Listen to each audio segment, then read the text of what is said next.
فقد قال الله عز وجل في القرآن المجيد والفرقان الحميد أعوذ بالله من الشيطان الرجيم بسم الله الرحمن الرحيم إن الله لا يغفر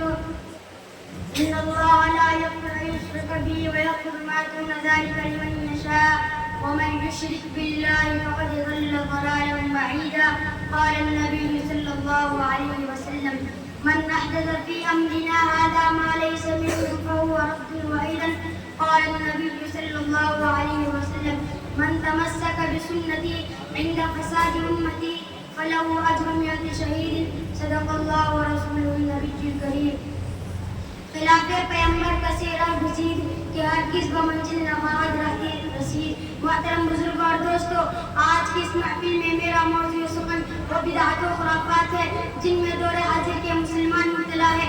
رب ذوالجلال نے قرآن مقدس میں ارشاد فرمایا ہے بلا شبہ اللہ پاک نہیں بخشے گا اس بات کو کہ اس کی خدائی میں کسی دوسرے کو شریک قرار دیا جائے، اور شرک کے ماں سوا گناہ کو بخش دے گا جس کے لیے چاہے گا. اور جو شخص خدا کے خدائی میں کسی دوسرے کو شریک کرتا ہے تو وہ دور کی گمراہی میں جا پڑا.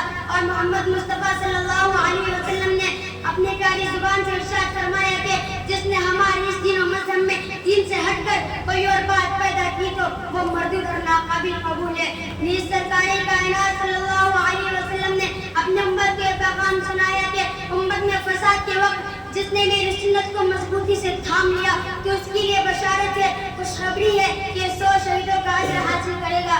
لائق صد احترام معزز سامعین کرام، میں حیران و پریشان ہوں کہ کس بدعت کو بیان کروں، سماج میں پھیلی ہوئی بدعات و خرافات کا تذکرہ کروں یا ہمارے شرکیات پر روشنی ڈالوں. سمجھ میں کچھ نہیں آتا کہ چھیڑوں داستہ کیسے. ایک طرف نبی پاک صلی اللہ علیہ وسلم کو عالم الغیب اور مختار کل بتایا جاتا ہے تو دوسری طرف ہم سب کی ماں عائشہ صدیقہ رضی اللہ عنہا کی شان میں گستاخی ہو رہی ہے. کہیں غیر اللہ کو حاجت روا اور مشکل کشا بتایا جاتا ہے تو کہیں بدعتوں کے فروغ دے کر مسلمانوں کے عقائد پر ناپاک حملہ ہو رہا ہے. پیارے دوستو، آج کا انسان شرک و بدعت کے دلدل میں پھنسا ہوا ہے. جو پیشانی صرف اور صرف خدا کے سامنے جھکنی تھی غیر اللہ کے سامنے سجدہ ریز کر رہی ہے. شرک لوگوں میں پھیل رہا ہے اور خالص توحید سے دوری ہے.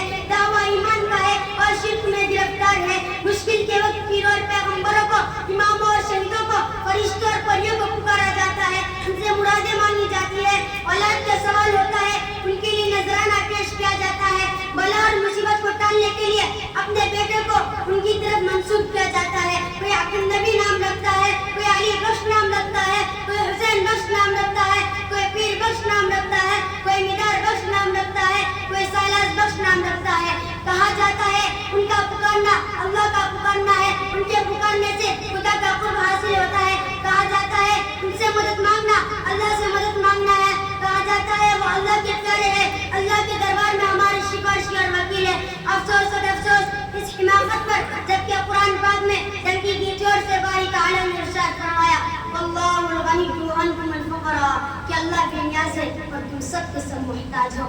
ہیرو پیغمبر خدا کے محتاج، نبی اور رسول خدا کے محتاج، ملائکہ اور فرشتے خدا کے محتاج، چاند سورج ستارے خدا کے محتاج، زمین و آسمان خدا کے محتاج، صحرا و بیاباں خدا کے محتاج.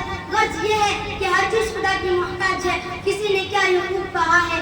خدا فرما چکا ہے قرآن کے اندر میرے محتاج ہے پیرو پیغمبر، نہیں طاقت سوا میرے کسی میں، یہ کام آگے تمہارے بے بسی میں.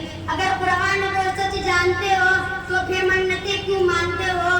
تمہیں یہ دور بت کس نے سکھایا؟ محمد نے کہا ہے بتایا. رسول خدا صلی اللہ علیہ وسلم کے بارے میں یہ تصور کیا جاتا ہے کہ وہ ہر جگہ حاضر و ناظر ہے، ہمہ وقت ہر چیز کی آپ کو خبر ہے.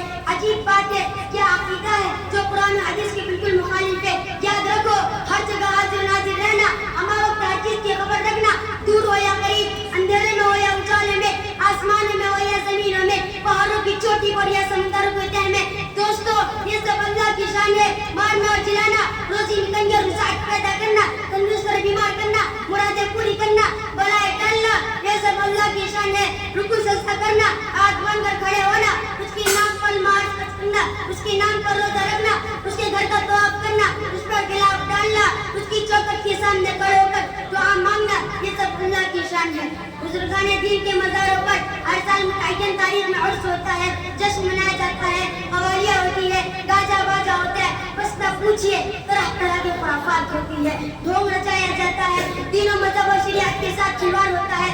حالانکہ آپ صلی اللہ علیہ وسلم نے ارشاد فرمایا لا تجعلوا قبری عیدا, کہ میری قبر کو جشن مت بناؤ. اللہ کے لاڈلے اور محبوب پیغمبر کی قبر سے زیادہ متبرک کس کی قبر ہو سکتی ہے؟ جب آپ نے اپنی قبر کو جشن منانے سے منع فرمایا تو دوسروں کی قبروں کو جشن کیوں پر منایا جا سکتا ہے؟